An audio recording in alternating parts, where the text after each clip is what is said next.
Vibha ma'am, Vibha ma'am, are you here ma'am?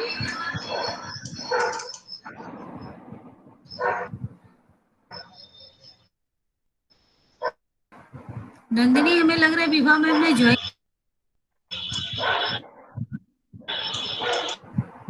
Turn on microphone, but where's the camera? Turn off me. Camera is on. My camera is on. Yes, हाँ, Nandini Vibha ma'am ने join कर लिया। But can you see me? Yes ma'am, you can Achha, then it's okay because I can't see my own face. Okay ma'am, you can see ma'am. And I think somebody is doing something about it. Huh? Okay.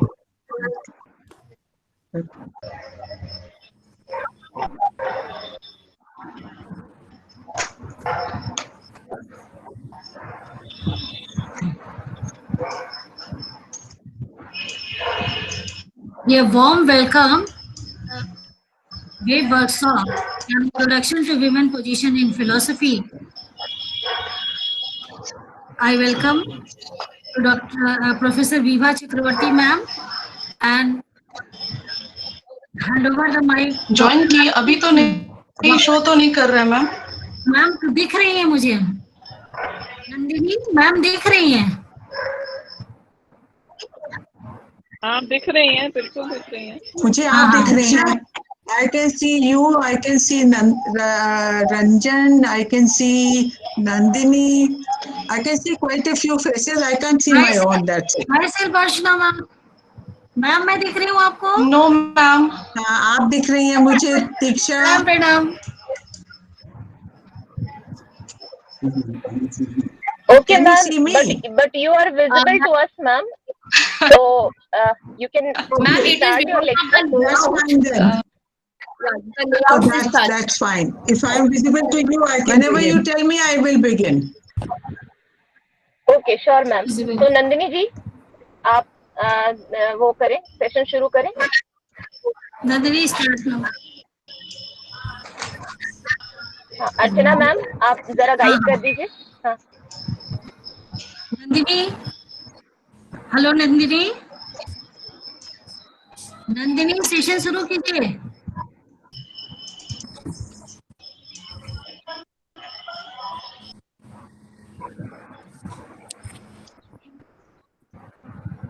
She has left the meeting. और ये हमें लग रहा है उनको mic काम नहीं कर रहा। एक मिनट यार, वेट करते हैं। बंद करो।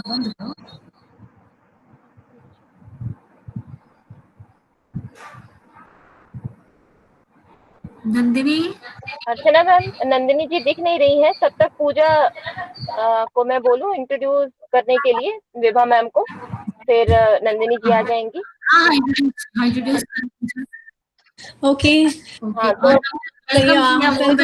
Welcome everyone to the second technical session of the second day of this national workshop. So I'm feeling really honored to introduce the speaker of the session, which is Professor Vibha Chaturvedi. Ma'am is a professor of philosophy. Ma'am has retired as a professor of philosophy at University of Delhi in 2013. She did her post-graduation in philosophy from University of Lucknow and also did her PhD from there on the topic of personal identity.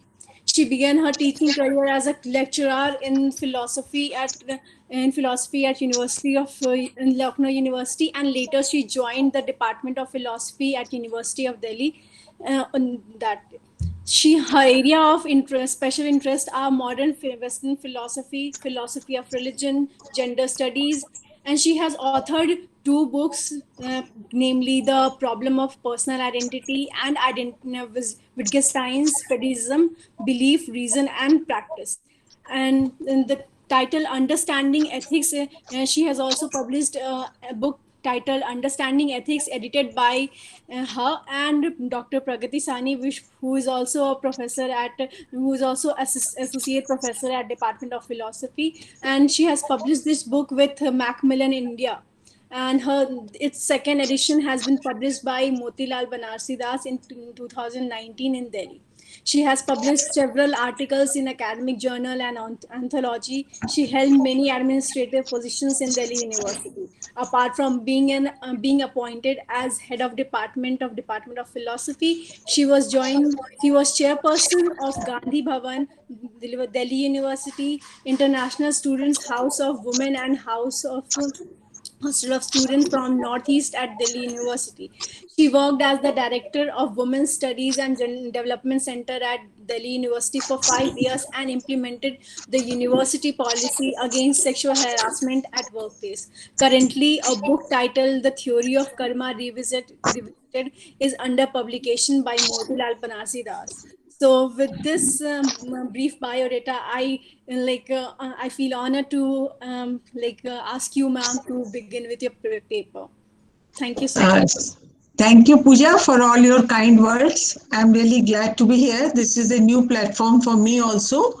But so I thought, I've been attending some meetings on Zoom and all. Mm-hmm. So today I'm going to speak on women's empowerment and autonomy. And I will speak in English, but I just want to tell everybody that I'm pretty fluent in Hindi and I understand and speak Hindi pretty well.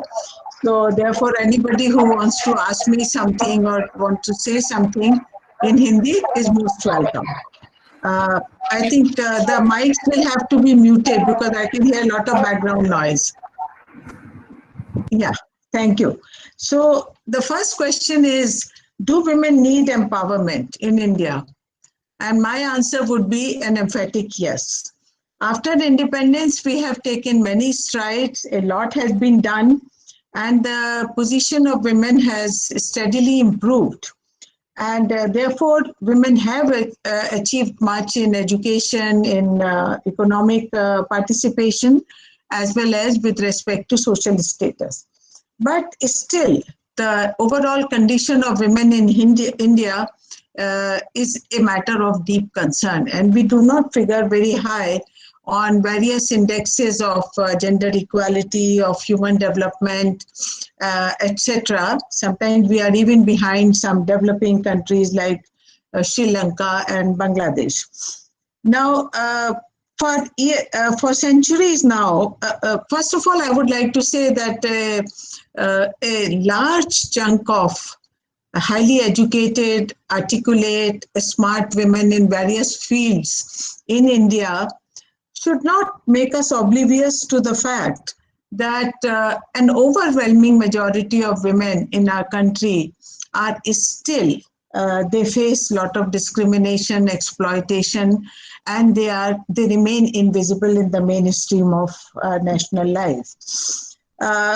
For centuries, women have been living under patriarchal social institutions, and there have been patriarchal values, and they have also imbibed those patriarchal values. And as a result of living under patriarchy for so long, and then in a country where human development is not very high, and also we are not very, economically as developed as many other countries, it is not surprising that most of the women have hardly any control over their lives and their destinies. Their participation in decision-making processes within the family, as well as at the level of nation, remains far from satisfactory, and their representation is still, we have a long distance to go before their representation and participation in such vital decision-making processes can be called significant or can be called satisfactory.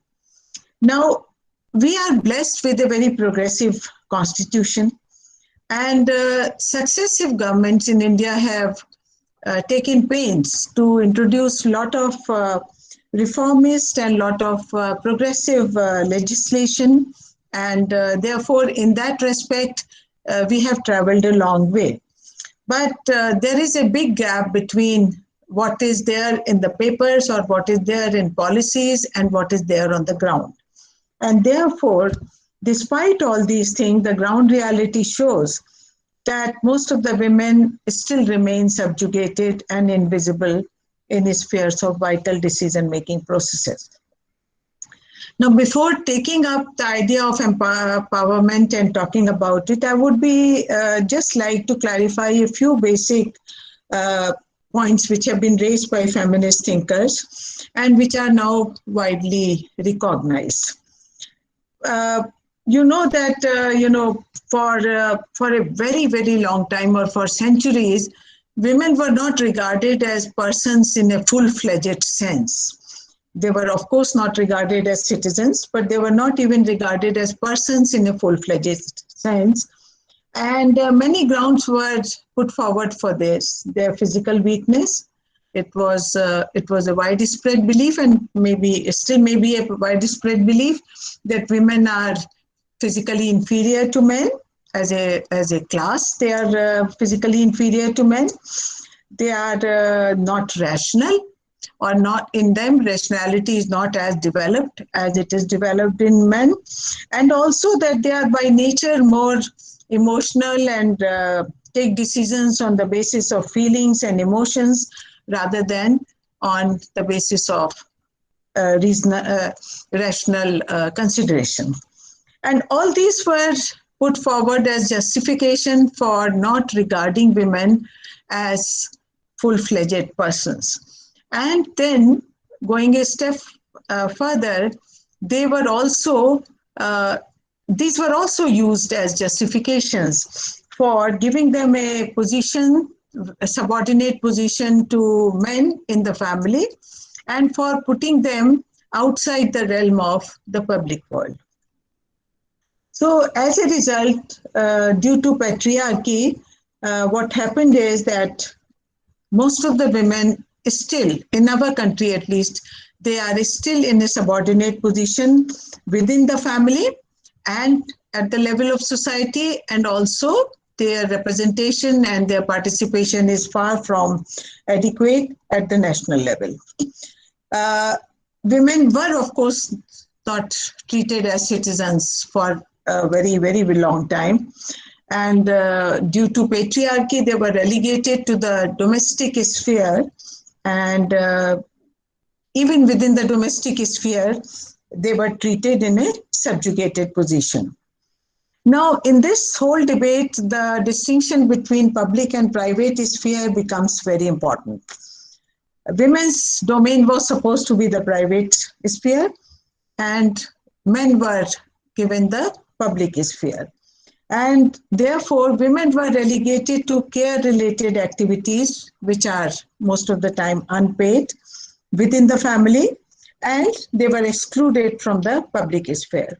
And that is why you must have heard that the feminists have raised the slogan, personal is political, to say that the personal relationships within the family are actually, they exhibit a sexist power relations within the families. Now, there are definitely biological differences among women and men, male and female species of human beings, and that nobody can deny. And however, the whole edifice that has been constructed on these biological differences is something which is man-made, which is a social construct, as feminists are fond of saying, that it is a social construction. So it is constructed by the society, and it is implemented and it is reinforced through the process of socialization, which reinforces behavior which is in accordance with the patriarchal values, and disapproves of behavior and practices which are not in accordance with the patriarchal values, or which are not in accordance with the, you can say that the perceived subjugated or the subordinated status of women. Now, there used to be a widespread belief that men and women have different qualities right from the birth, that they are by nature different. and therefore women have certain qualities which were called feminine qualities, and men have certain other qualities which are masculine qualities, and the feminine qualities were not regarded as suitable for active participation in public life or for important, you can say, important charge, taking charge of where we are all are going. But this is one of the things which feminists have emphasized, that there is this distinction that we perceive between the qualities of men and women, or the behavior of men and women, is not so much a product of nature as a product of socialization. So you might have heard that famous saying by Simone de Beauvoir that one is not born a woman, one becomes a woman. So therefore it is we, through our socialization, through our, right from our childhood, we start we either become girls or we become men. So it is a misconception that women as a class are inferior to men, and in respect of either physical or mental capacities. And it is also a misconception that women are naturally more submissive, less independent, more passionate, more emotional, and so on and so forth. These are acquired characteristics, and the feminists have shown it that these come with the process of socialization, which sort of rewards behavior appropriate to what is regarded as feminine qualities, and disapproves of or frowns upon behavior which is not regarded as appropriate for feminine gender. I would not go into this whole nature versus nurture debate.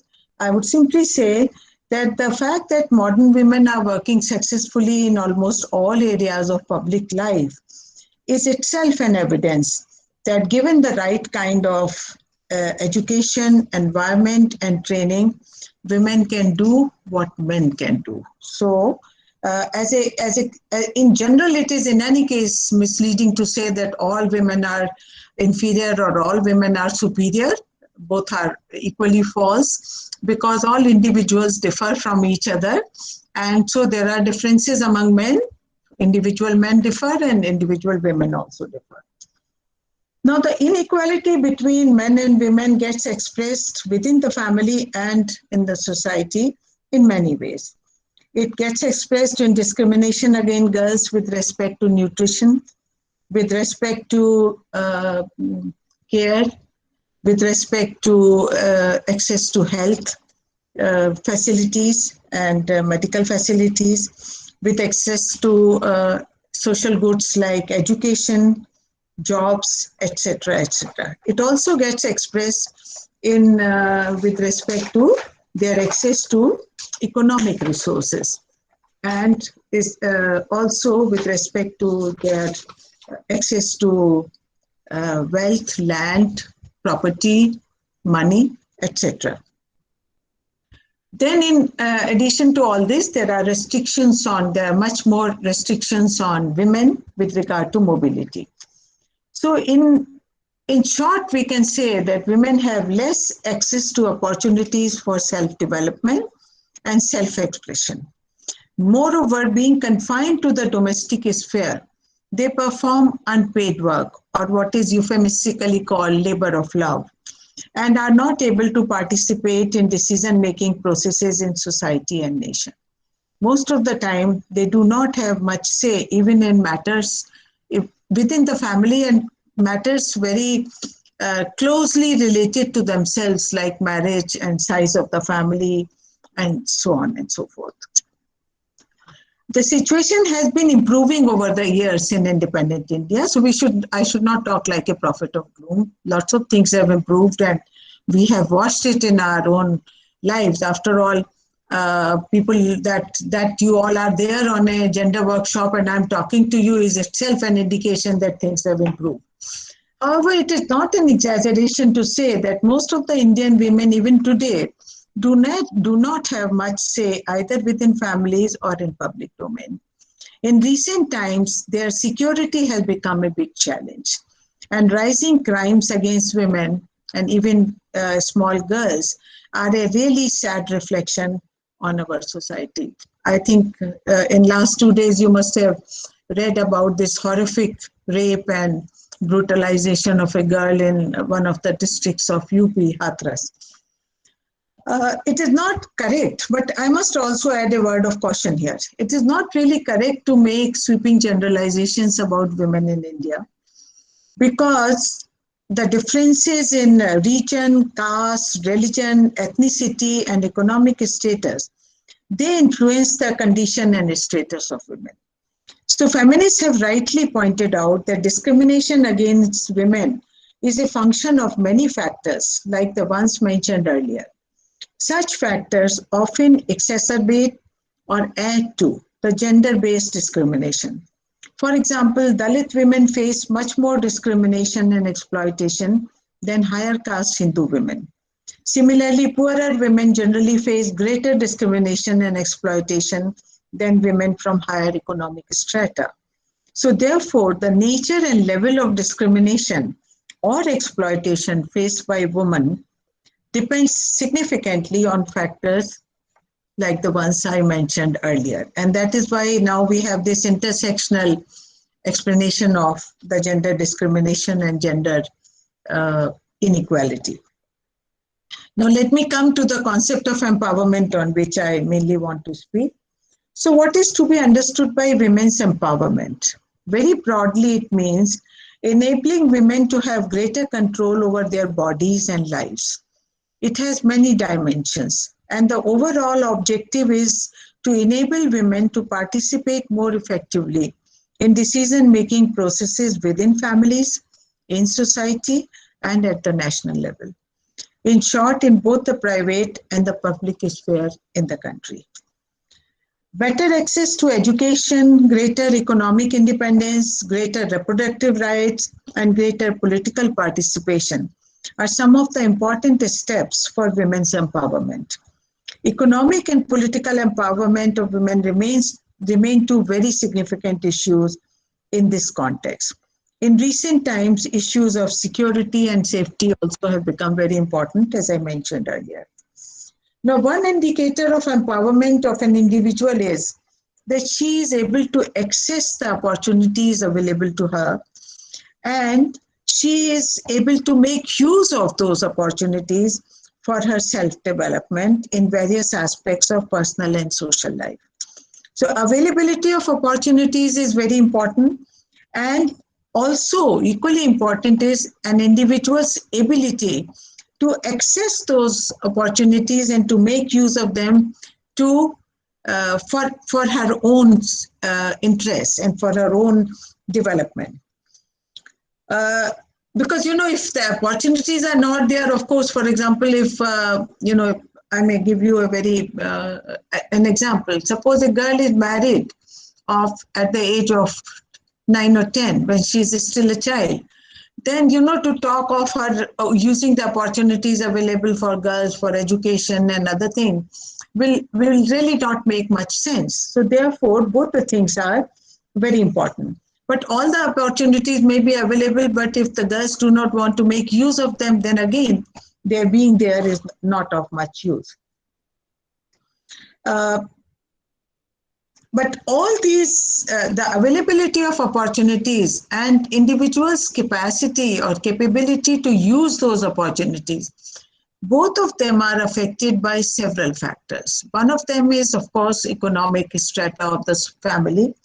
As I said, that poorer families are not able to access the facilities in the same way as better off family. Social status of the family.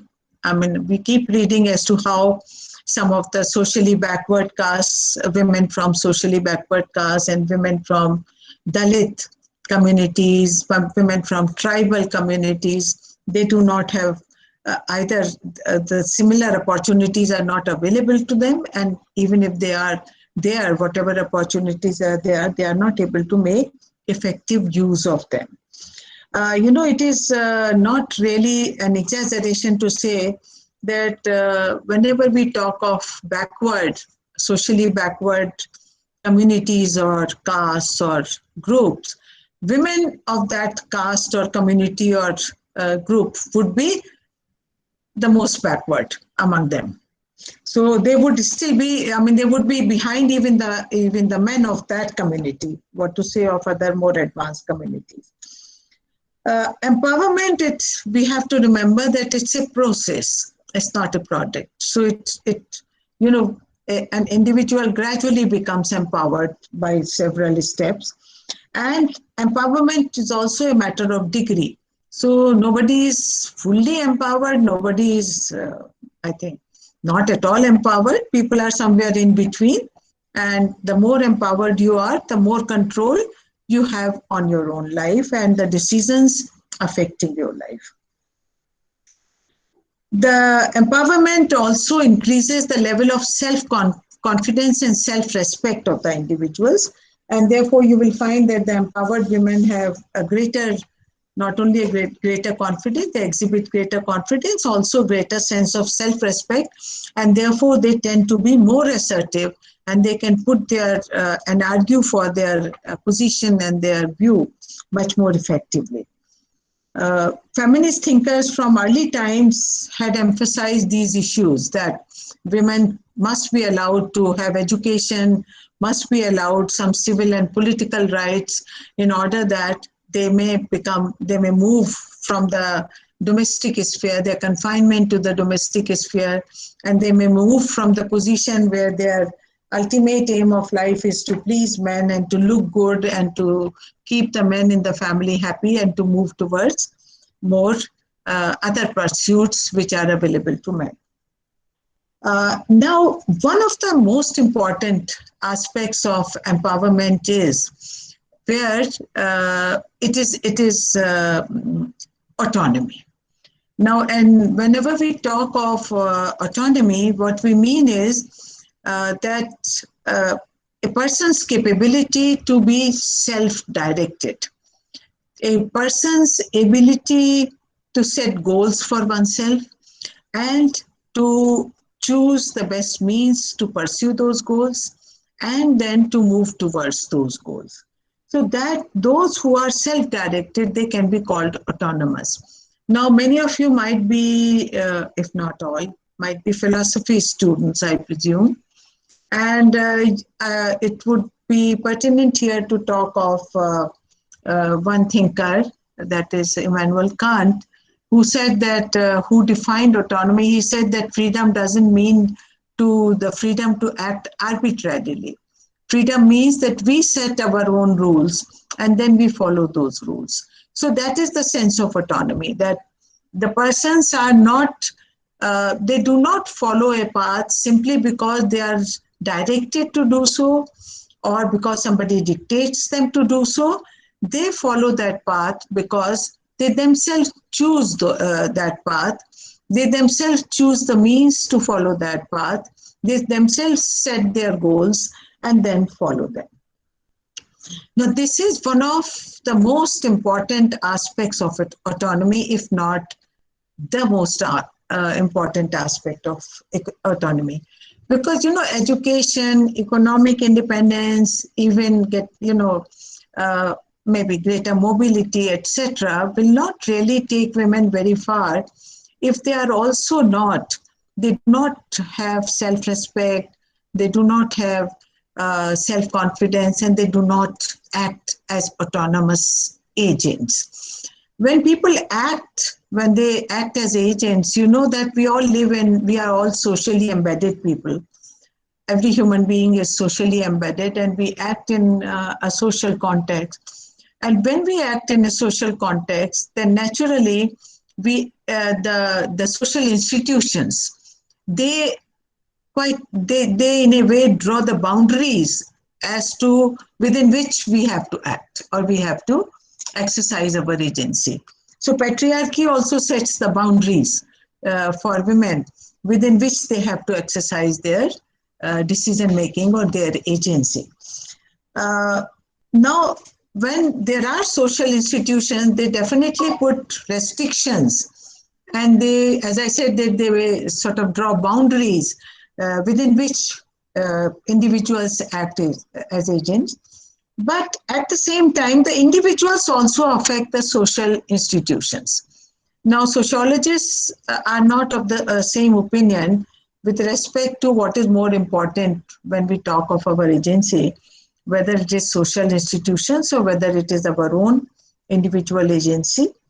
But many sociologists say, and I agree with them, that it is a two-way traffic. It is not that we act and there are no constraints upon us in a social context. There are constraints, there are values, there are social institutions which affect us in a big way. But at the same time, individuals, by their actions and by their choices, they also affect the social institutions.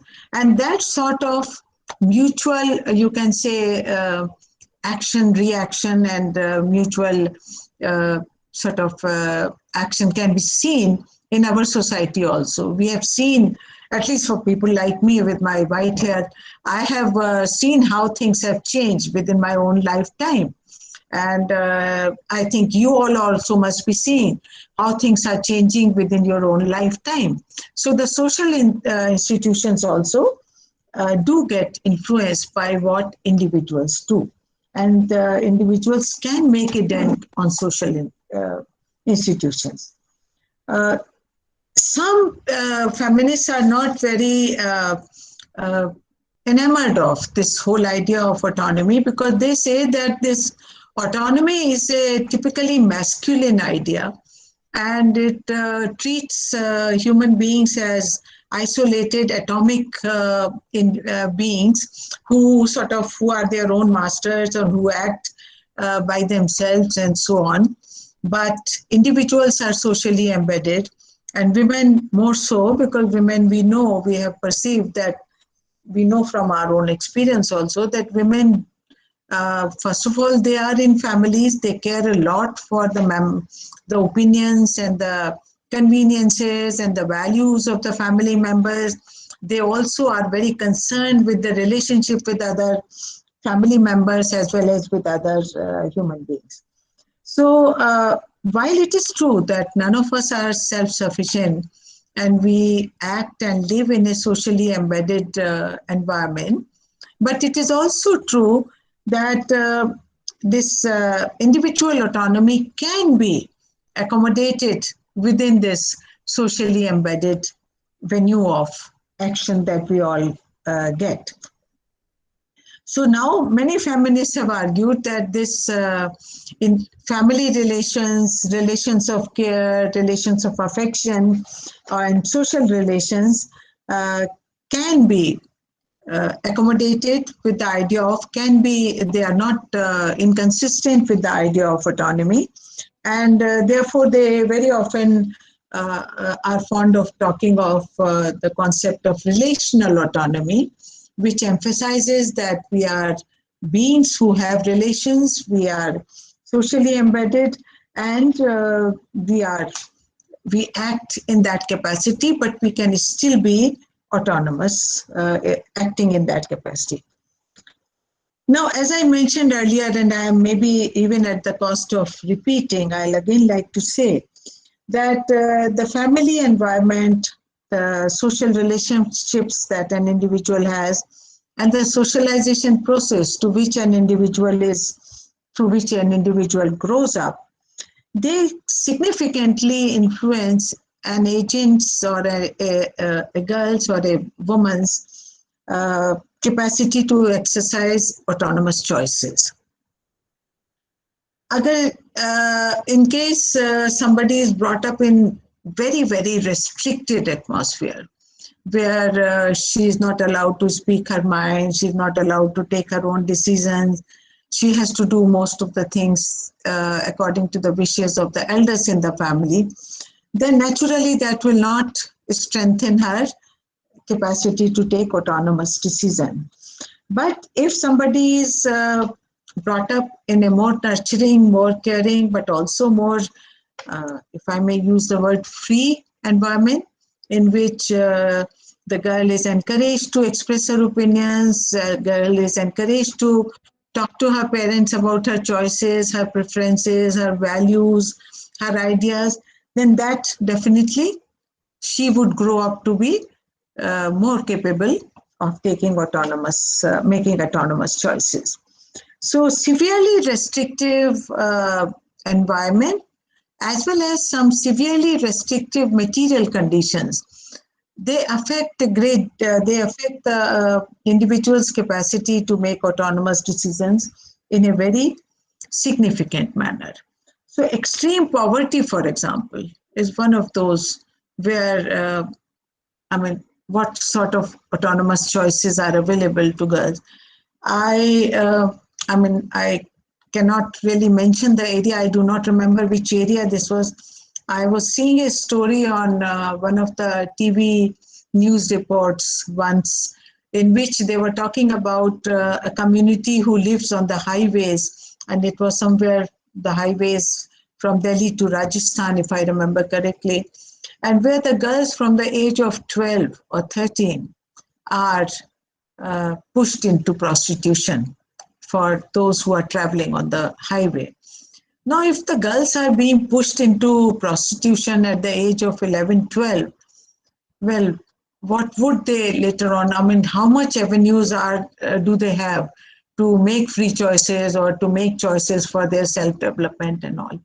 So therefore, there are many communities in India, many regions in India where the girls are more or less forced to take a certain profession or do certain things.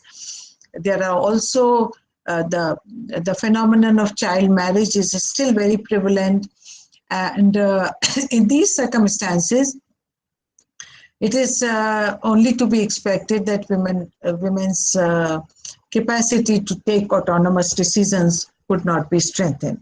On the other hand, where girls are educated, they go to institutions, they are exposed to career choices and so on and so forth, they turn out to be very different and very confident and assertive people.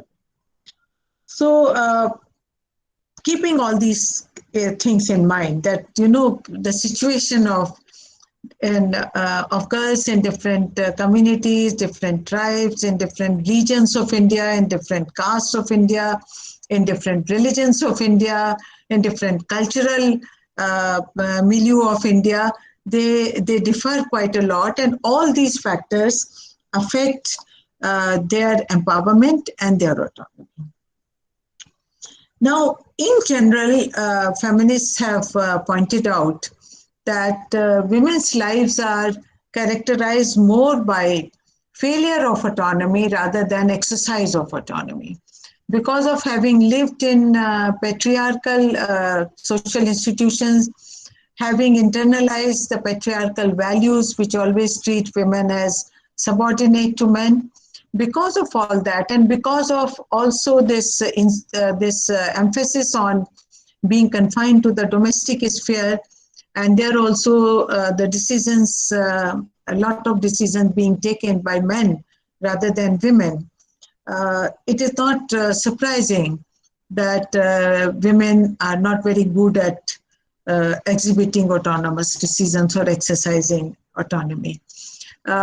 I think that that's why I say that even economic independence, it takes women up to a certain limit, or to a certain extent it helps, but it doesn't help her if the person is not also able to take autonomous decisions. Because in many a times, even women who are earning, they do not have control over their earnings, so they do not have much say in how those earnings are going to be spent. In rural contexts especially, this is true, that they earn, of course, and they are side by side, they work with their menfolk, but when it comes to taking decisions about how that money earned is going to be spent, or what is going to be done with it, they may not really be, they do not have much say. And I have lived in hill areas, and there also I used to see that, there the women were not earning, many of the women, But there also they said that, they had no control over the rampant alcoholism of men, and they could not even object to it too much or fight with them too much, because then they said that maybe we will not even get the money that we get now to look after the families. So with economic independence, you also have to have the capacity to make independent decisions. Decision-making process, participation in decision-making processes within the family and outside becomes very important. So what do the feminists mean by failure of autonomy here? And by failure of autonomy, 3 types of cases are especially discussed by feminists, and these are called hard cases. I mean, these are cases where also it is difficult to make a very clear-cut decision as to how to characterize them. Sometimes even that becomes difficult. And these 3 types of cases of failure of autonomy, the first is, it is called self-abnegation or self-denial, or you can say self-abasement. Always treating yourself as very low, your priorities as very low, and never at par with the priorities of others. Now, this self-abnegation or self-abasement happens when the women do not really think hard about their values. They do not think very hard about the priorities in their lives, and they do not put much value on those priorities and the ideas that they have, or the ideas about what their life should be like or what direction it should take. So, I mean, suppose there is a family, even the mother, if she's not assertive enough, then she may not really be very helpful even to her daughter who wants to do something, because of her own inability to take autonomous decisions or to exercise autonomy. She will not even, she is more likely to suppress her daughter's ideas rather than encourage her or give her support and take her forward. So in this respect, this self-abnegation, therefore, is treated as a denial of autonomy, because you do not respect your own values, you do not put it at par with the values and priorities of other members of the family or the workplace, wherever one may be, and you always keep sort of giving in and putting your priorities at the lowest. Now, there can be many examples of this kind of self-abnegation. One of them is giving excessive importance to the opinion of the male members. What does the father say? The father says so, so I must do that. Or giving, even being sort of dominated by the brothers, and sort of for married women, leading their lives according to the ideas of their husbands, cooking what they like, wearing what they like, going where they approve, not going where they do not approve, not doing anything which they do not approve of, not getting out of the house and taking up employment, and so on and so forth. All these are various examples of self-abnegation.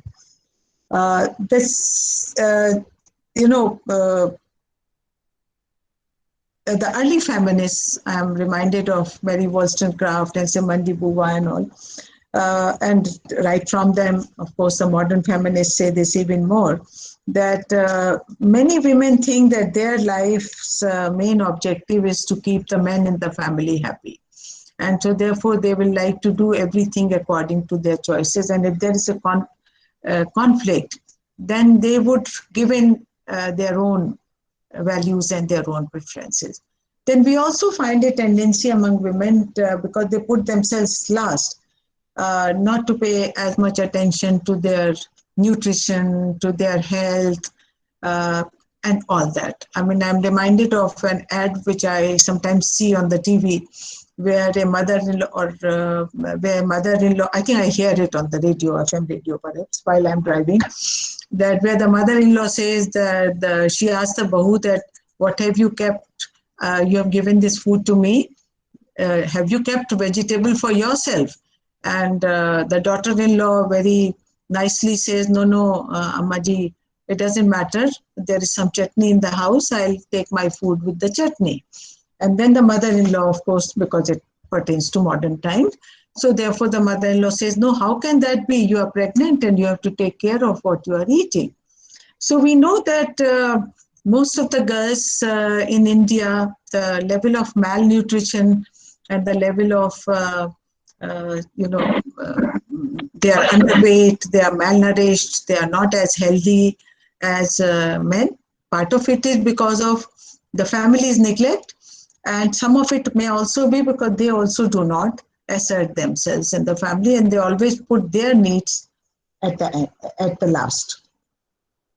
The other kind of lack of autonomy which is expressed in their behavior is called adaptive preference formation, and which means that the girls or women, they accommodate their desires and their goals according to the boundaries that have been drawn for them.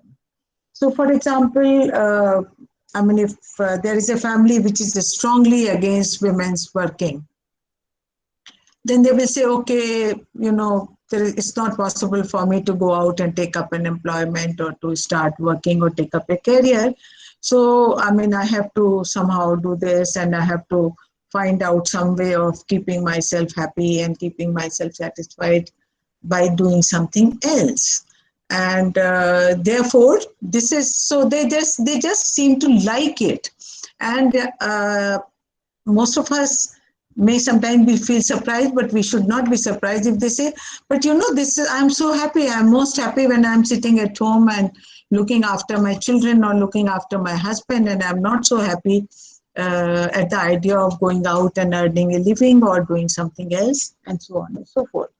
So in this way, they just sort of accept the constraints that have been put on them by patriarchal values and patriarchal social systems and institutions, and then they try to sort of tailor-make their preferences within those constraints. So they just seem to like it better. They just say that, oh, it is because I like it better. It is not because my family has asked me not to work, but I like it better if I sit at home and do not work. It may be about anything. Not only about working outside.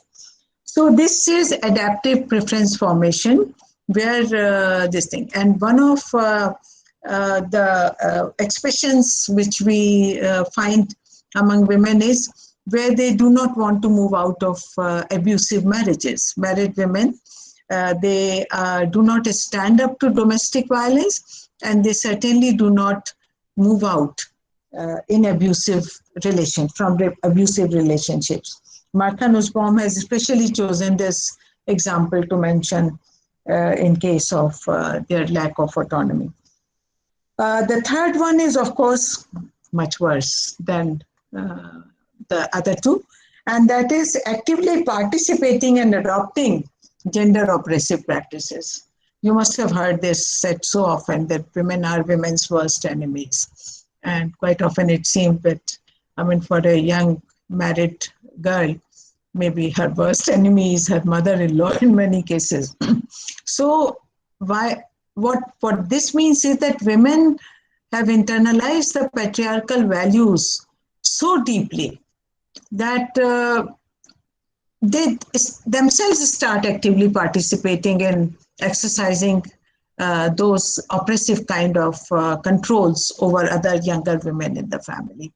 So it may be mother-in-law, it may be sister-in-law, it may be anybody else in the family.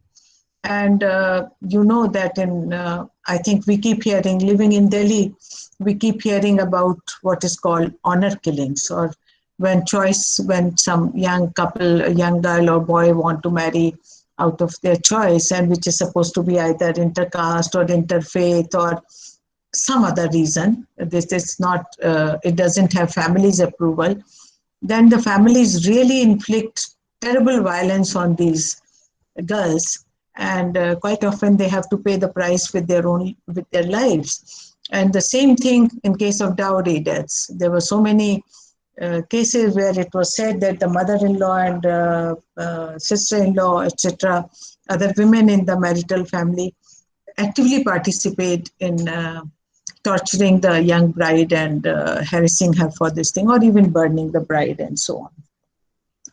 So these are three kinds of failure of autonomy cases. But they are, as I said, that it is not always easy to take it. Sometimes, there may be cases where one is not able to decide whether we should call it an autonomous choice or whether we should call it a failure of autonomy. For example, when an educated woman, when she gets married, she decides, suppose she had a good offer in her hand of a good job, but she says that no, I am not going to work. I'll be a homemaker. And when others ask her, she says, no, because I want that.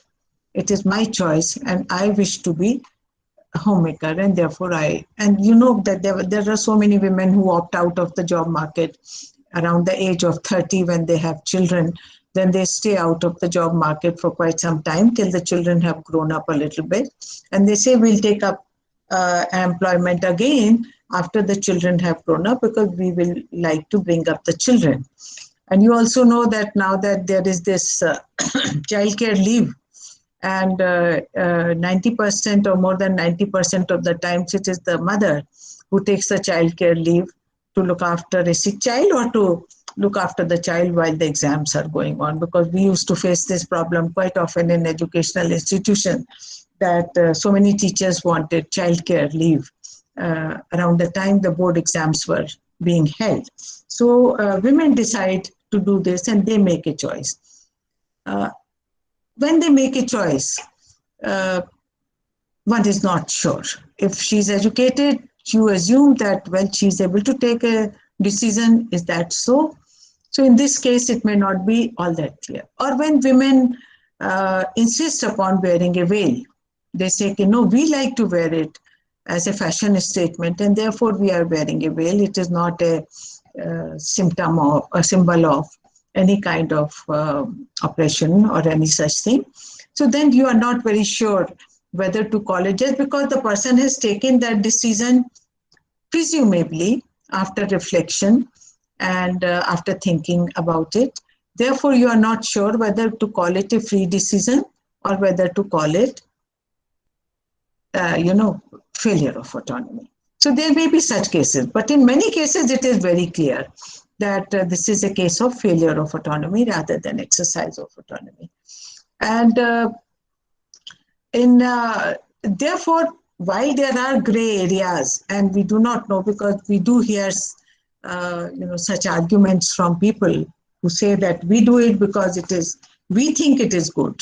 Many women say that, no, we think it is good and it is our decision, it has not been imposed upon us by anything. But it may be difficult. But there are some feminists who say that, no, we have to put, we have to give a sort of moral restrictions on what kind of choice can be an autonomous choice. And if a woman is making a choice which is obviously not in her interest, which is obviously against her interest, or if a woman says that, no, I'm happy to be subservient to others, or I'm always happy to be at the beck and call of the family and not put my needs anywhere in the picture, then we cannot call it an autonomous choice. So this is a debate which is going on, and they have not reached an agreed or a consensus on this point today. Now, I've been talking about failure of autonomy, but now I would like to, towards the end, I would like to mention something very different. And what I wish to say is that though women have been oppressed and subjugated and discriminated against and exploited within patriarchy very often, even then we find that even if we look at, when we look at our history, we do find cases of women who sort of defied the patriarchal stereotypes and went ahead and did what they wished to do. So even among those very, very constraining environment, they could exercise their autonomy to a great degree. And in this context, I'll just mention 2 or 3 cases very quickly. Modern women, you find many cases, but the ones that I'm mentioning are not so modern. And one of them is Mirabai. Now, if you have heard her story, you know that she was married into a royal family. She came from a royal family which was not very rich, and she got married into a royal family to the son of Rana Sanga and Chittor. And she said that, no, my life is devoted to Krishna, and therefore she spent most of her time in devotion to Krishna and going to temples and doing all those things, and not really leading the life of a typical wife. And where I read about her story, they said that her marital family was really annoyed with her, and they really harassed her and tortured her and tried to bring her to her senses in very many ways. And we know some of those because Meera herself has talked in her bhajans of how Rana sent her a cup of poison and so on and so forth.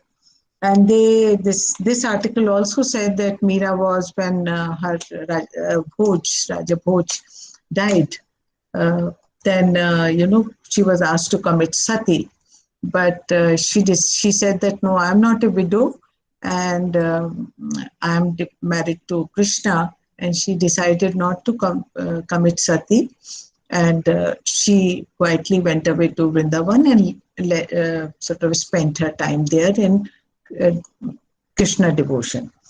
So Meera was certainly not a modern woman, and she was living in those very, very patriarchal and restrictive environment, but she could exercise her this thing.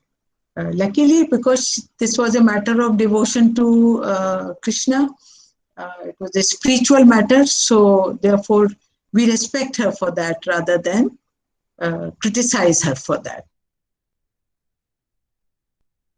she did not follow the values. Similarly, I would like to mention the name of Savitribai Phule in 19th century. She is more recent, who sort of decided, who was not educated, got married at the age of 11, 12.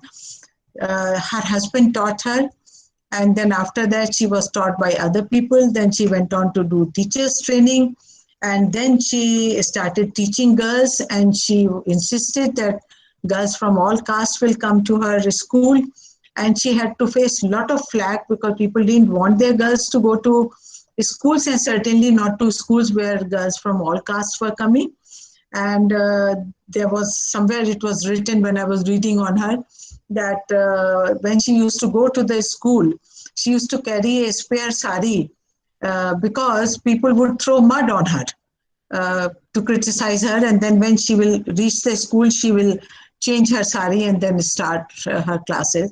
And then she opened many schools, and she did a lot of work, not only in that, but she also did a lot of work for the progressive measures regarding the Dalits. She had a well in her own compound, and she used to allow the Dalits to come and draw water from that. And for that also she faced a lot of flack.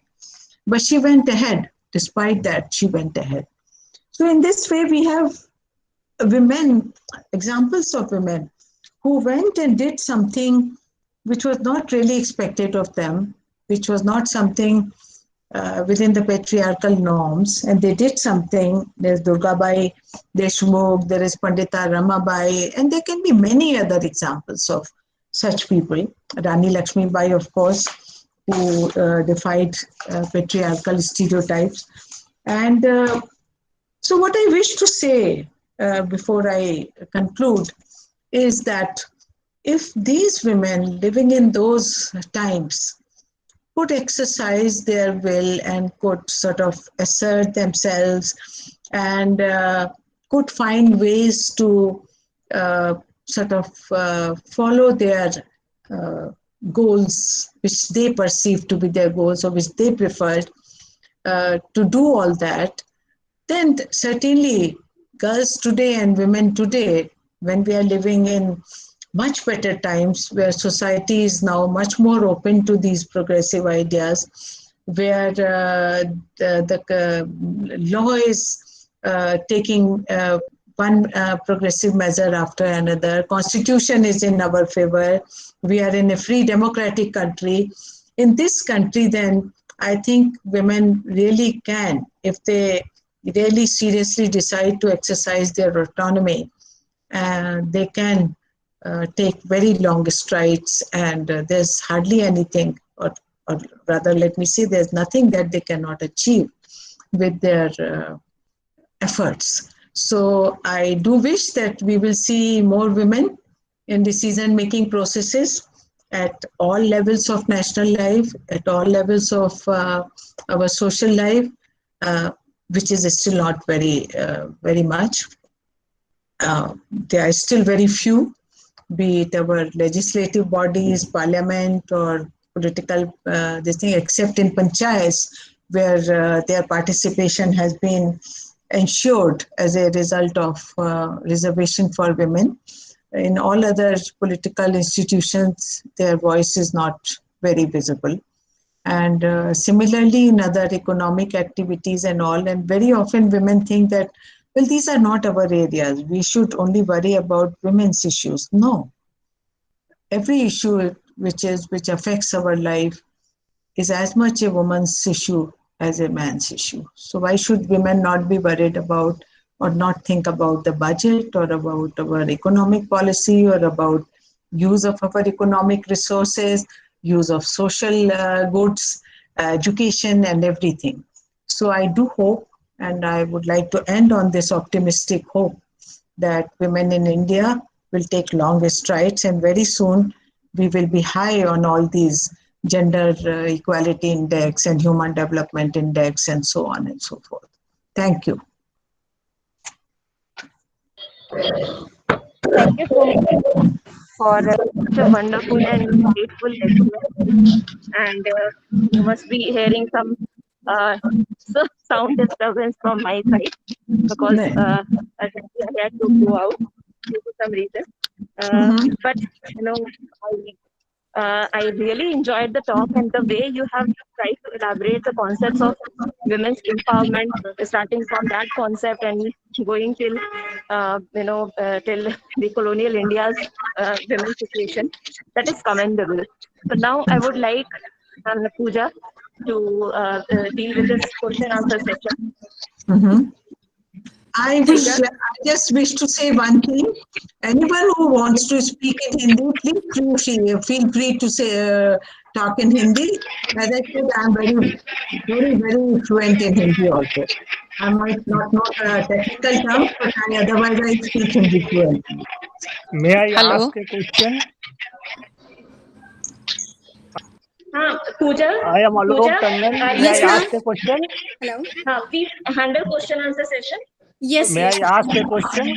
Hello. Okay. Alok sir, please. Yeah.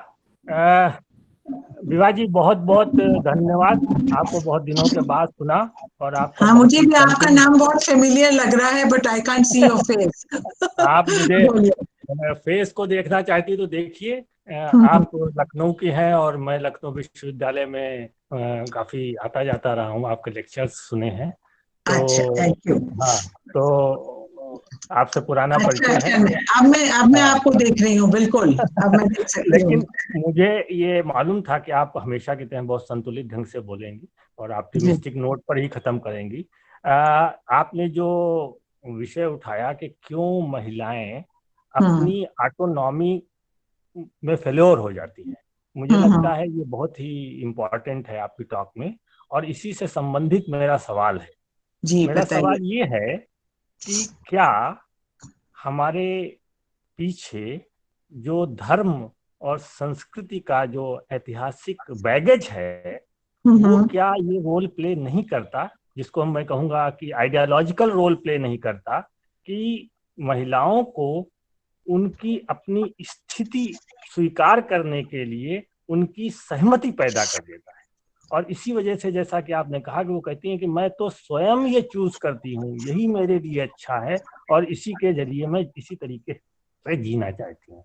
तो मैं समझता हूँ कि जो धर्म और हमारी सांस्कृतिक जो पुराना बैगेज है, इसको क्या क्रिटिकली हमको नहीं देखना चाहिए, ये मेरा सवाल है। धन्यवाद। नहीं, आपने बहुत ही एक महत्वपूर्ण सवाल उठाया है टंडन जी, और इसको हम लोग डिनाई नहीं कर सकते हैं कि जो हमारा जो सांस्कृतिक परंपरा है और जो हमारा जो धार्मिक हमको विश्वास मिले हैं, जो धार्मिक कोड ऑफ कंडक्ट मिला है, वो डेफिनेटली हमको इस बात के लिए प्रेरित नहीं करता है विमेन को या महिलाओं को कि वो अपने निर्णय लें और पारिवारिक दायरों से बाहर निकलें और पारिवारिक जिम्मेदारियों से आगे बढ़कर अपने बारे में सोचें।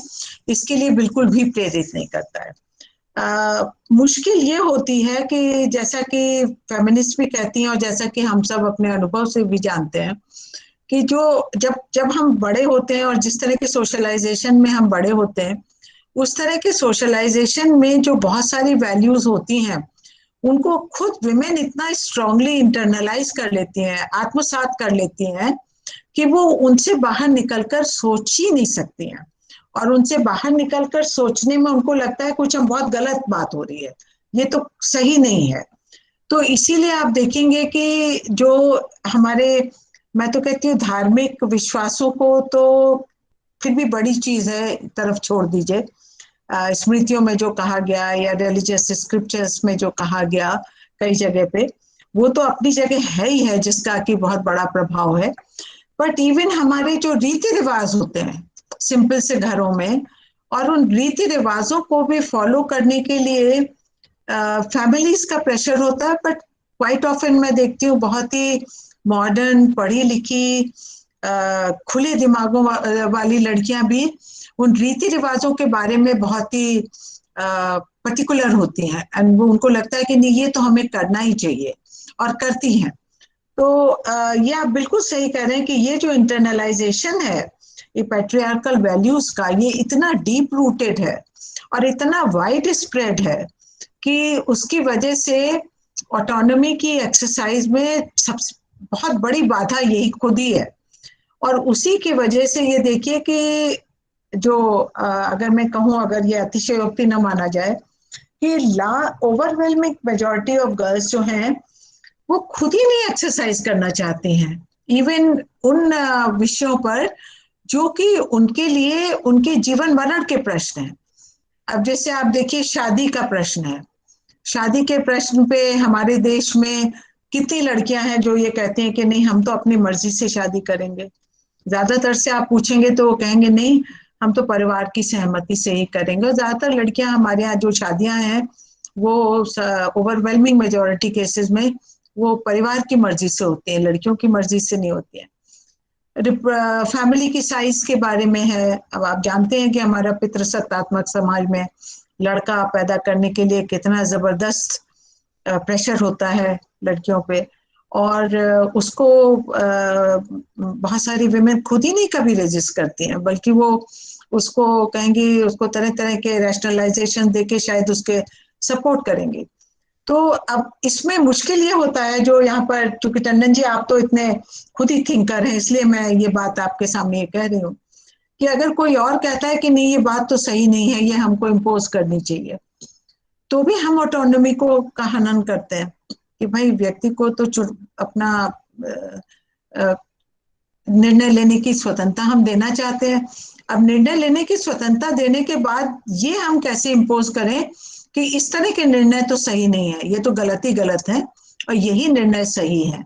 यही मैं बता रही थी वो ऑटोनॉमी के जो फेमिनिस्ट के डिस्कशंस में, कि हम उनके ऊपर कोई मॉरल नॉर्म्स लगाएंगे या मॉरल नॉर्म्स नहीं लगने चाहिए। तो बहुत सी फेमिनिस्ट तो कहती हैं कि नहीं, कोई सेल्फ सब्सर्वियंस के लिए जो डिसीजन है वो तो ऑटोनॉमस है ही नहीं, जो अपने बड़ा अहित कर रहा है वो डिसीजन तो ऑटोनॉमस कहा ही नहीं जा सकता।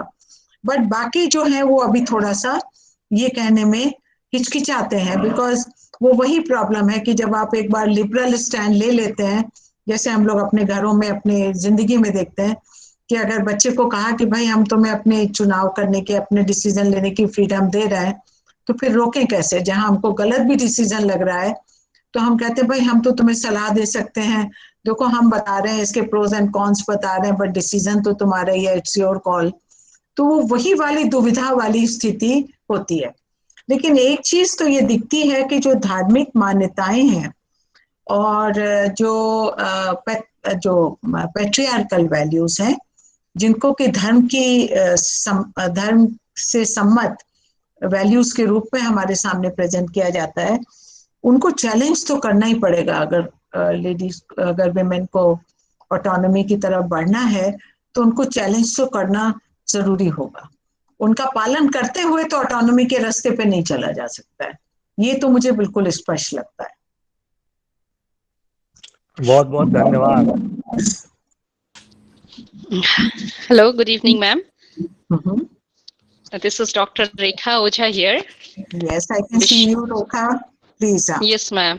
Ma'am, I really learned a lot from your lecture, and what I sum up, it's as you have very rightly mentioned about women empowerment and some of their components, like women's sense of self-worth, their right to have and to determine choices, their right to have access to opportunities and resources, and also their right to have the power to control their lives, both within and outside.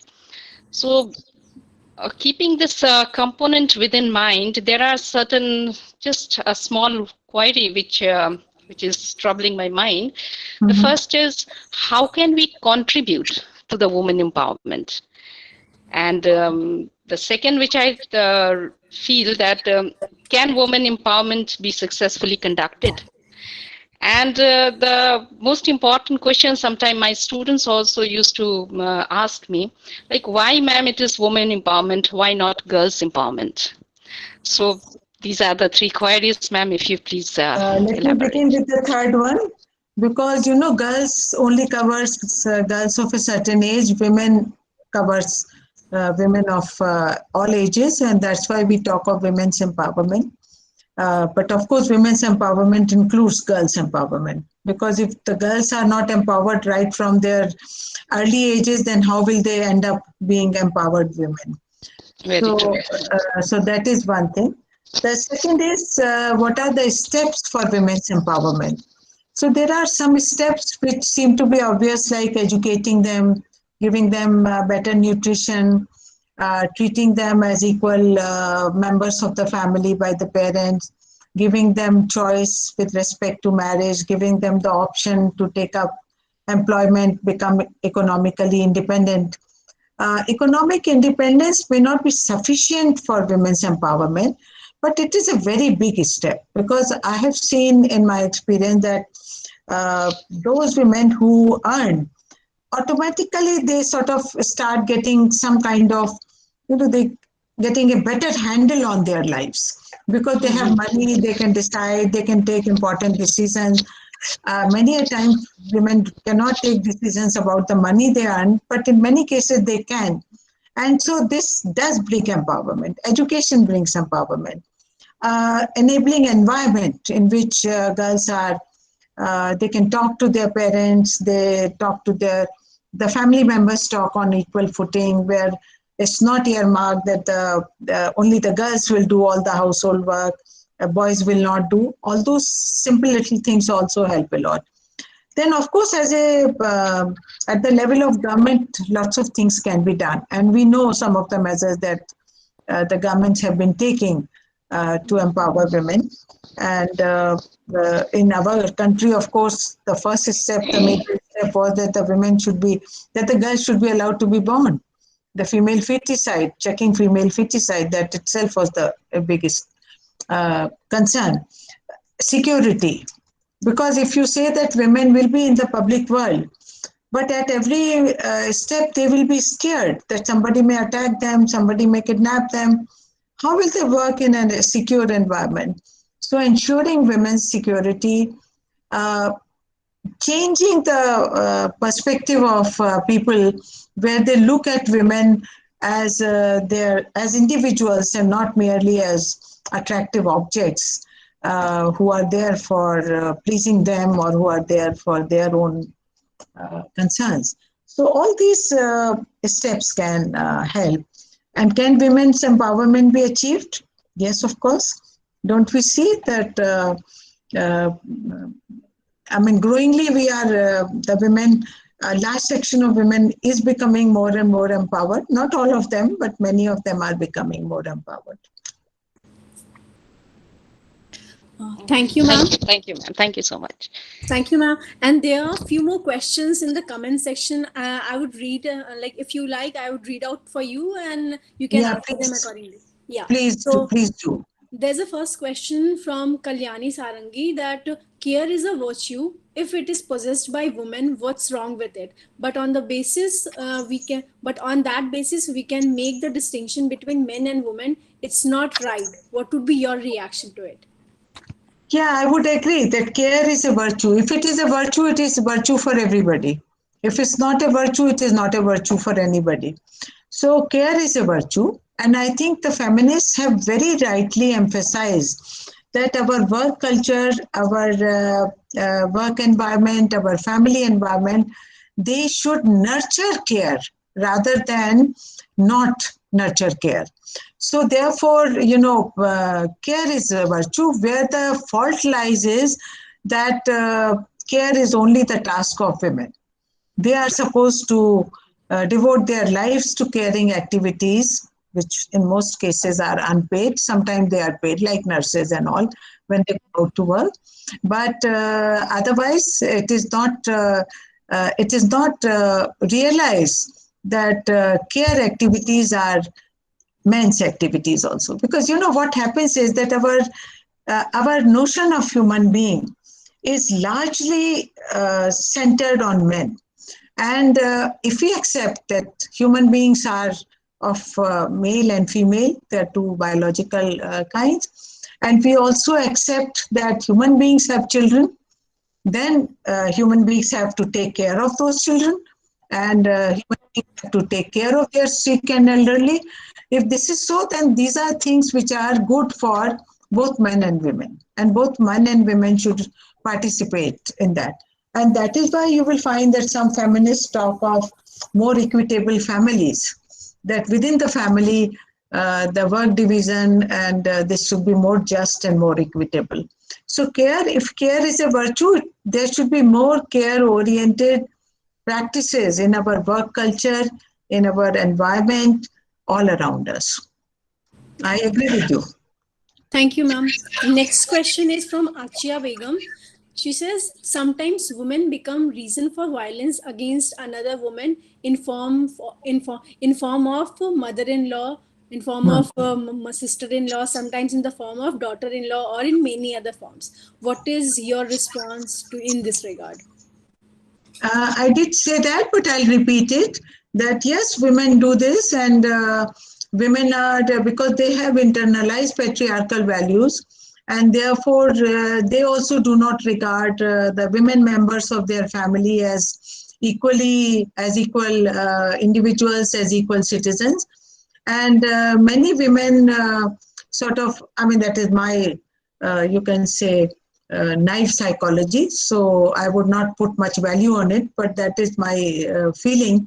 I feel that many women who have not exercised power for a large part of their lives, they realize that the only way they can exercise power is when they are in the position of being the mother of a son, and a well-earning son. And therefore, then they try to exercise that power fully and even unjustifiably. So this is actually an expression of a strong and deep-rooted internalization of patriarchal values. And this is what we have to fight right from the beginning, from early stages when we start bringing up girls within family. The mothers have to take care that they do not bring up their girls in this kind of thinking. Next question is by Sandhya Kumari. She asked, क्या आपको लगता है कि मातृसत्तात्मक समाज में महिलाओं को अधिक स्वायत्ता है, और पितृसत्तात्मक समाज में कहाँ बदलाव लाने से सर्वाधिक उत्थान महिलाओं का होगा? देखिए, मातृसत्तात्मक व्यवस्था तो कम से कम अपने देश में तो मुझे कहीं पे मालूम नहीं है, मैट्रिलिनियल है, जहाँ पर कि पैतृक संपत्ति लड़की को जाती है। वो कई नॉर्थ ईस्ट की कई ट्राइब्स में है, और भी एक आध जगह है, पहले शायद नायर्स में होती थी और भी कई लोगों में होती है, बट वो मात्र सत्तात्मक नहीं है, क्योंकि वहां पर भी ज्यादातर होता ये है कि संपत्ति जरूर लड़की के हाथ में जाती है, लेकिन उसको कंट्रोल या तो भाई करते हैं या मामा करते हैं, कोई कंट्रोल करते थे। लेकिन ये है कि चलिए संपत्ति जाती है उसमें, कहीं पर छोटी लड़की को जाती है, कई ट्राइब्स में सबसे छोटी लड़की को जाती है और उसी पे ही जिम्मेदारी होती है कि वो अपने माँ बाप का की देखभाल करेगी। तो मात्र सत्तात्मक सत्ता अभी तो मॉडर्न उसमें तो मुझे, जहाँ तक मेरा ज्ञान है, मुझे नहीं पता है, मैंने देखी नहीं है। पितृ सत्तात्मक में देखिए, पैटर्नलिस्टिक तो हमको आसानी से मिल जाता है, पैटर्नलिस्टिक एटीट्यूड। सारे पितृ सत्तात्मक सोच वाले लोग वुमेन के प्रति क्रूर होंगे ऐसा नहीं होता है। Many of them are nice. I mean, all of us know nice men in our families, in the form of father, brother, mother, husband.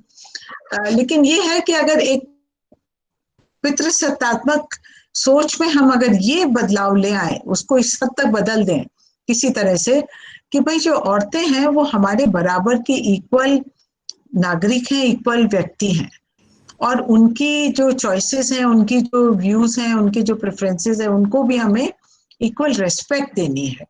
अगर इतना भी हो जाए तो एक पहल हो जाएगी और उससे फिर शायद बहुत कुछ आगे फॉलो कर जाएगा।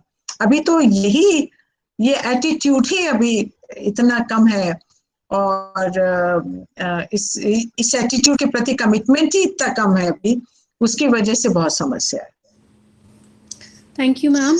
Next question is that in the present scenario, money or malnutrition is not a problem, is not at all the issue. It's about the dignity. Her voice is never heard through the whole family, which is educated and financially sound. Still, she feels neglected by her husband or son. She feels emotionally bankrupt. How you address the issue of such a woman? If you were to ask me, as I said, this is my personal opinion. I think that if one starts fighting such attitudes, and you may not win the battle the first day, you may not win it the second day, but gradually, you will be able to make a dent in the attitudes of people, and you will be able to bring them, you will be able to reach a position which is a more satisfactory situation. Many women have worked out a space for themselves within very, very conservative families in this manner. So if you start looking at yourself as a victim and you think that, oh, what can I do? I'm in such a repressive environment, then nothing is going to happen. So you have to assert yourself. Assert yourself with dignity, assert yourself nicely. If you have to take a strong measure sometimes, maybe you will be required to do that. But the individual has to start asserting herself. And it's only through her assertion that she'll win a greater place in this thing. But I do not agree with you on the point that malnutrition and lack of economic resources is not a problem. In our country, it is a major problem because malnutrition is very, very prevalent. Most of the girls are undernourished and underweight.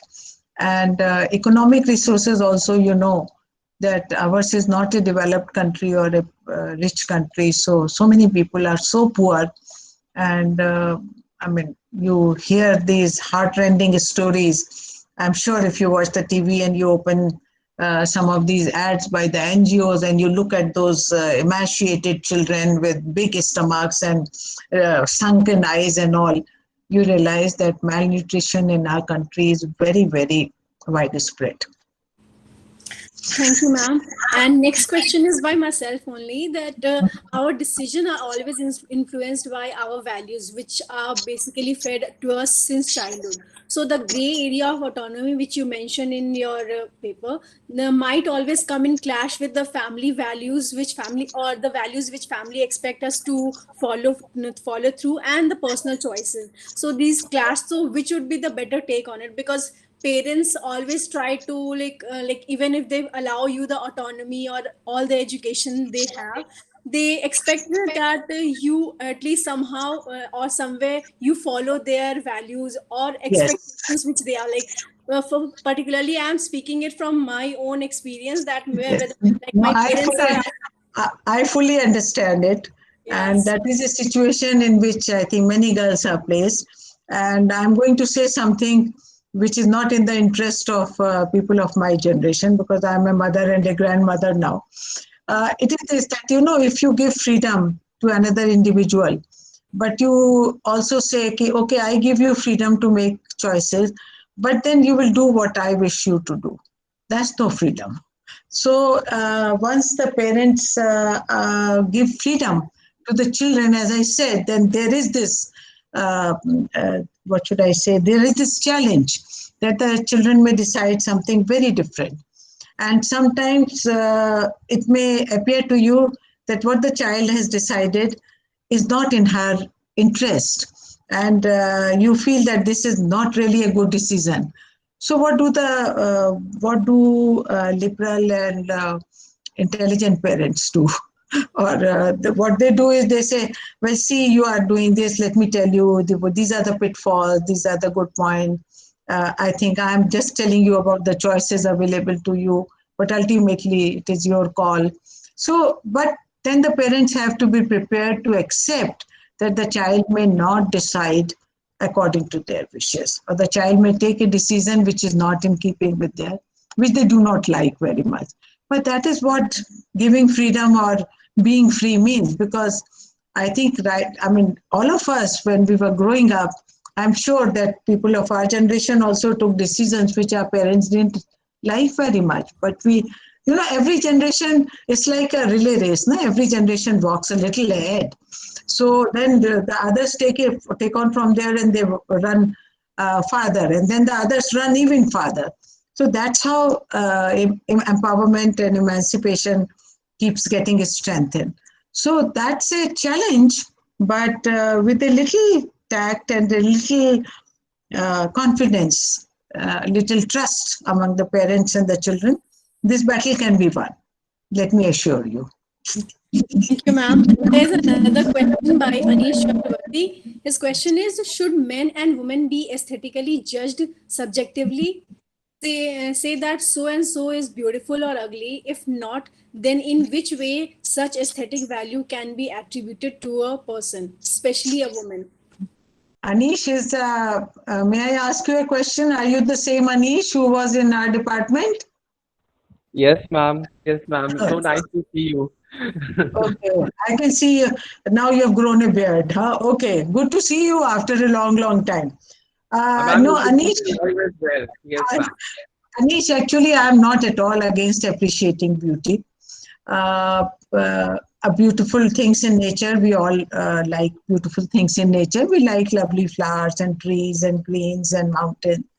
And we also like good-looking people, men or women both. We like good-looking artifacts, beautiful artifacts. So I'm not at all opposed to appreciating beauty. But then, if you appreciate beauty, I think, first of all, there are norms of how you express your appreciation, and those norms become very important. And secondly, I think it is also the attitude. If you have a crass attitude towards, if it's a question of a man and a woman, and if a man looks at a woman as an object, as something to be, possessed, something to be used, something to be manipulated, then appreciating beauty, I don't think it's real appreciation of beauty. Real appreciation of beauty is when if you are, in an interpersonal relationship where there are men and women, where you look at the person, you like something about the person, you may express your appreciation, you may not express it. in many contexts it may not be appropriate to express it, so you may not express it. But I think it is a strength of human beings that we have an aesthetic sense. And so therefore, there is no harm in appreciating beauty, whether it be in inanimate objects or in living beings or in human beings. So, ma'am, can we do the same thing for, can we also therefore remark people as ugly in the same manner? That's not good, because I think every person has, we have these, our standards of beauty are, they are all artificially constructed. And actually, every person has some good dimensions and this thing, but beauty is also something very subjective. What appeals to one person may not appeal to another person. And therefore, I think it is also, not only not this thing, it is very bad manners to say that somebody is ugly. Why should one be comment? If we don't like the looks, we can keep quiet. Who has asked us to express an opinion on everything? So I think because we may be wrong. What we regard as ugly may be something very beautiful in somebody else's eyes. So I think that we should never say. That is against social, what should I say, etiquette or social polite behavior. But appreciating beauty, whatever we think is beautiful, that's fine. That's okay. There's no harm. Thank you, ma'am. Thank you so much, ma'am. And there are no more questions. Pooja. Okay. I have a query. 1 minute, Pooja. Ma'am, my daughter wants to ask a question. She's Good evening. I have a query. 8th standard students. Ma'am. I couldn't hear you. Can you repeat it? Hello? Can you repeat your question? I couldn't hear it. Okay, ma'am. Ask the question. Good evening, ma'am. My name is Adima and I'm in class 8. Ma'am, my question is, can good character make a person beautiful? Yes. Is there any role of good character in personality?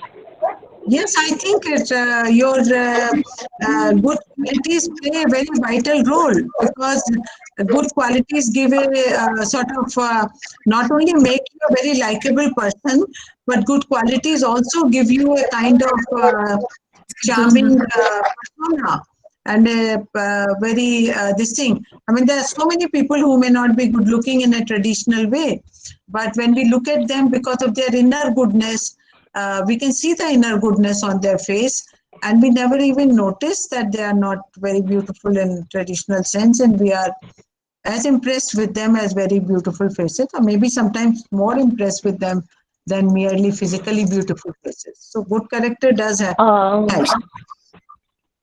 It's not a big asset. And ma'am, nowadays I have seen that people are giving more stress or more like they're more attractive towards the beauty of a person, but they have no consider their like character, whether it is good or bad. They don't bother. But how we can overcome from this situation? No, I think gradually you will realize that this is not really so. People like, all of us admire good qualities. And you will find that some of the people who are very popular or who have lots of friends are those who have good characters. Good character in the sense, not in the sense of preachy kind of good character, but who are sensitive people, who are helping, who are truthful and all that.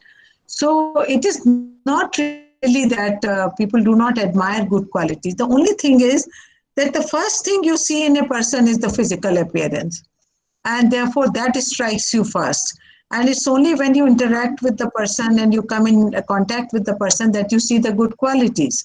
So the good qualities are revealed a little later after some interaction, but the physical persona is there to see in the very first instance. And that's why that is perhaps that carries the first impression of a human being. Maybe it is so. Ma'am, मेरी बेटी आपसे question पूछना चाहती है, जो class student है. हाँ बताइए, बताओ. Ask question. Hello, ma'am. Yes.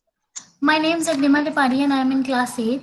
So I wanted to tell you that boys study that much till class 12. They study a lot, but they get clerks. And if girls study till class 12th also, they are married. So that's not a good way. Girls are only there to cook food in the kitchen, get exhausted all day.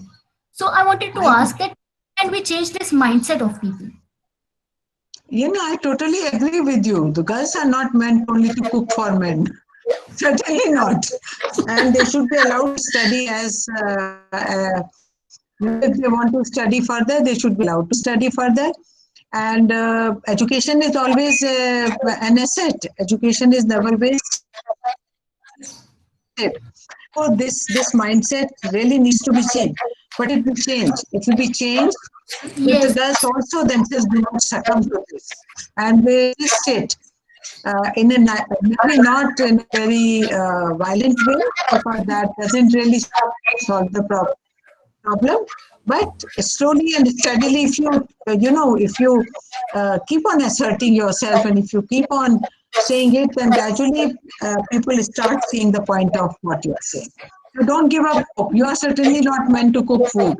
You can do much more, and you can do whatever. Ma'am, but the point of view is that it is going on since ages if we see that boys are more girls. Boys are more preferred than. Boys are more preferred than girls. Means everybody wants not a girl child. Why? She's also a blessing. Oh yes, families, we have a definite bias towards boys, and in many respects the families still discriminate against their girls.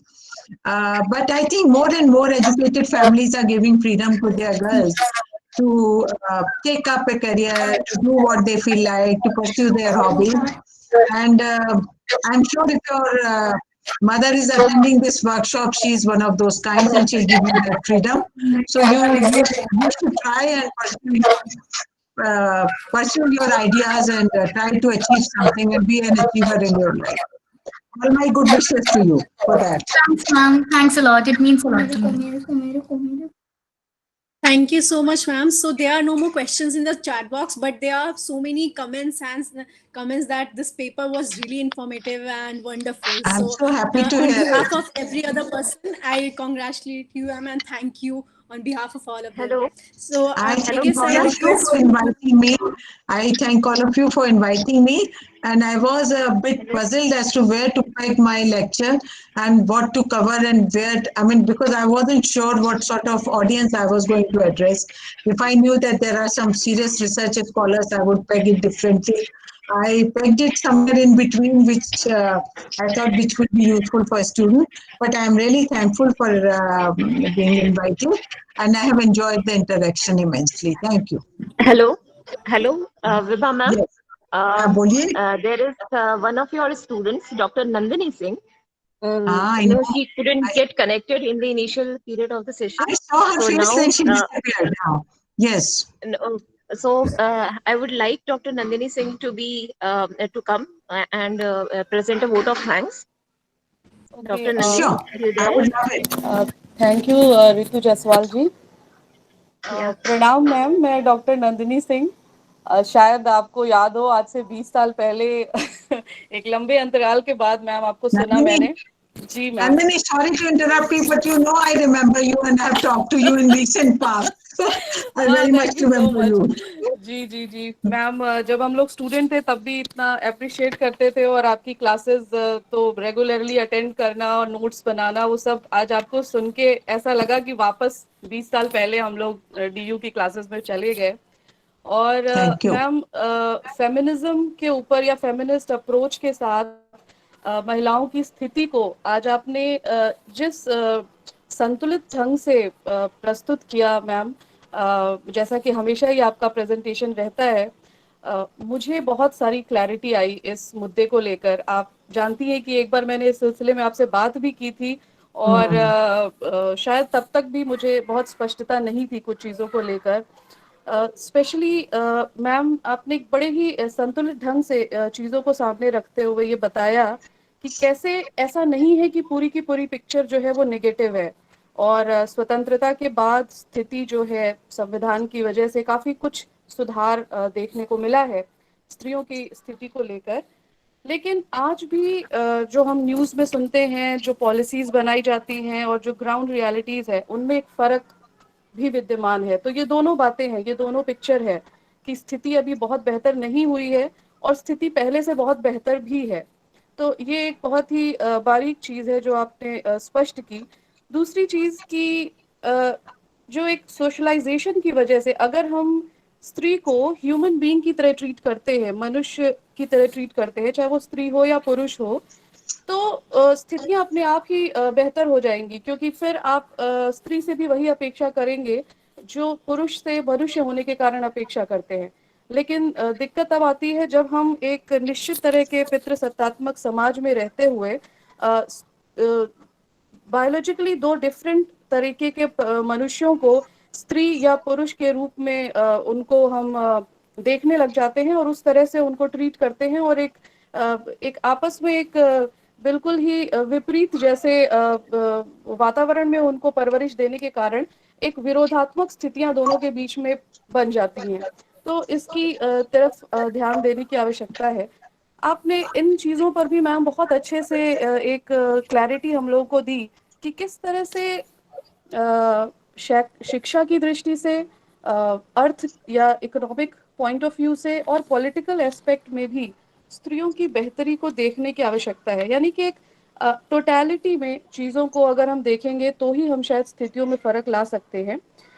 और स्वायत्तता की बात जो ma'am आपने कही, वो मेरे ख्याल से बहुतों के लिए एक नया पर्सपेक्टिव था महिलाओं को देखने और समझने का, कि कांट को भी आपने कोट किया कि कांट कहते हैं कि मनुष्य को जो नैतिक नियमों का पालन वो करता है, उनका निर्माण उसको स्वतंत्रता पूर्वक करना चाहिए, उनका निर्माण स्वतंत्रता पूर्वक करना चाहिए और खुद अपने बनाए गए नियमों का पालन करना चाहिए। इसी अर्थ में शायद स्वतंत्रता या स्वायत्तता शब्द का, ऑटोनॉमी शब्द का प्रयोग करते हुए आपने बताया कि हमें महिलाओं के संदर्भ में फेलियर ऑफ ऑटोनॉमी दिखाई देती है, और वो फेलियर ऑफ ऑटोनॉमी हमें इस रूप में दिखती है कि हम एक सेल्फ डिनायल की स्थिति देखते हैं कि महिलाएं अपने आप को खुद ही अपने आप को परिवार के अन्य सदस्यों की अपेक्षा कम वैल्यू देती हैं और प्रायोरिटी में अपने आप को हमेशा पीछे रखती हैं। ये एक सेल्फ डिनायल की जो उनकी सिचुएशन दिखाई देती है, वो ये साबित करती है कि कहीं ना कहीं उनके अंदर स्वायत्तता में कमी है। फिर उनका अडेप्टिव एटीट्यूड, मुझे लगता है कि शायद अडेप्टिव एटीट्यूड को पहले रखना चाहिए, क्योंकि धीरे धीरे ही ये डिनायल जो है, सेल्फ डिनायल वाली सिचुएशन शायद अडेप्टिव एटीट्यूड के बाद आती है, कि हम जो ढांचा बनाया गया है समाज में महिलाओं के लिए, पुरुषों के लिए, उस ढांचे में अपने आप को ढाल लेते हैं धीरे धीरे, और वो परंपरा से चीज़ें चलती चली आती हैं और हम उन चीज़ों में अपने आप को ढाल लेते हैं, जिसकी वजह से भी एक फेलियर ऑफ ऑटोनॉमी जो है वो हमारे व्यवहार में दिखती है। और जो सबसे विस्फोटक स्थिति आपने बताई वो है खुद एक्टिवली पार्टिसिपेट करना, एक महिला द्वारा दूसरी महिला को ऑप्रेस करने के लिए। ये जो आपने स्थिति बताई, मुझे लगता है आज के समाज में ये स्थिति जो है बहुत ज़्यादा दिखाई दे रही है। बहुत से ऐसे कानून बनाए गए हैं जिसमें महिलाओं को सुरक्षा और संरक्षण देने के लिए, लेकिन कई बार हम उनका दुरुपयोग होते हुए भी देखते हैं। और ये ठीक है कि ऐसी भी स्थितियां होती हैं जहां सास जो है वो बहू का शोषण शायद कर रही होती है, लेकिन अब तो ऐसी भी कहानियां सुनने में मिलती है जहां बहू जो है वो फैमिली मेंबर्स को कानून की आड़ में उसका भी दुरुपयोग करती है। तो ये जो एक्टिव पार्टिसिपेशन है जिसकी वजह से एक महिला दूसरे महिला को या तो शोषण कर रही है, या फिर जो कानून उसके लिए बनाए गए हैं उसके अपने संरक्षण के लिए वो स्मार्टली उनको प्ले कर रही है और उस तरह से चीज़ें हो रही हैं। तो ये जो मैम एंगल था, इसको मुझे लगता है कि इस पर मैं शायद और सोचूंगी और मुझे और एक दिशा मिली है इस एंगल को समझने के लिए, क्योंकि ये ऑटोनॉमी का जो मुद्दा है ये वाकई अपने आप में बड़ा ही इंटरेस्टिंग है और किस तरह से चीज़ें इसमें आगे बढ़ रही हैं। फिर आपने और भी यहाँ पे एक बहुत बढ़िया बात बताई कि अभी ये फेलियर ऑफ एटोनॉमी है या ये फ्री चॉइस है, इसको समझना भी बड़ा मुश्किल है महिलाओं के संदर्भ में, कि जो व्यवहार महिलाओं का दिखता है ये उनका फ्री चॉइस है या ये फेलियर ऑफ एटोनॉमी है, इसे हम कैसे डिसाइड करेंगे। तो मैम इस तरह से बहुत से दार्शनिक बिंदुओं को आपने टच किया। ये आज का जो सेशन था ये केवल एक स्त्री पुरुष विमर्श या केवल आनंद लेने जैसा या कुछ हल्के फुल्के ढंग से सुन लेने जैसा सेशन नहीं था। आपने बहुत सारे दार्शनिक बिंदुओं को टच किया है और हम लोगों को बहुत कुछ दिया है कि अभी काफ़ी कुछ दिमाग में चलता रहेगा और हम लोग इसको और भी आगे पढ़कर और समझने की कोशिश करेंगे। और मैं सबकी तरफ से तो मैम आपको धन्यवाद दे ही रही हूँ, लेकिन आज डॉक्टर अर्चना तिवारी मैम को स्पेशल धन्यवाद कि उन्होंने मुझे मैम कहते हैं कि गुरु के ऋण से कभी उऋण नहीं हो सकता है इंसान, लेकिन आज इतने लोगों को साक्षी मानते हुए मैं ये कहना चाहती हूँ कि एक सशक्त व्यक्तित्व के रूप में और एक बहुत ही मर्मज्ञ विदुषी के रूप में आप परंपराओं से बंधी हुई भी लगती हैं और साथ ही आधुनिक संदर्भों में आपने अपने आप को बहुत ही सार्थक ढंग से साबित भी किया है। और हमेशा ही एक सशक्त महिला के रूप में मैम मैंने आपको हमेशा एडमायर किया है और आपके ज्ञान से तो सीखने की कोशिश की ही है, आपके व्यक्तित्व से भी मैं बहुत प्रभावित रही हूँ। और इसीलिए मैं व्यक्तिगत रूप से भी मैम आपके चरण स्पर्श करते हुए आपको धन्यवाद देती हूँ, आपसे जो कुछ भी सीखा है उसके लिए और आज के सुंदर वक्तव्य के लिए जिससे मैं पर्सनली बहुत लाभान्वित हुई और जो प्रश्न आए उससे भी लगता है कि जिन लोगों ने भी सुना है वो सब आपसे प्रभावित हुए हैं और आपकी बातों से काफी कुछ सीखने को मिला है मैम। बहुत बहुत धन्यवाद। Thank you Nandini for all the kind words. Thank you ma'am, thank you. We can close the session now. Thank you ma'am, thank you ma'am इतना सुंदर व्याख्यान के लिए और हमारे वर्कशॉप में आने के लिए। Thank you for inviting me. Thank you so much, ma'am. Thank you. Okay From our side. Bye bye. Okay, bye, ma'am.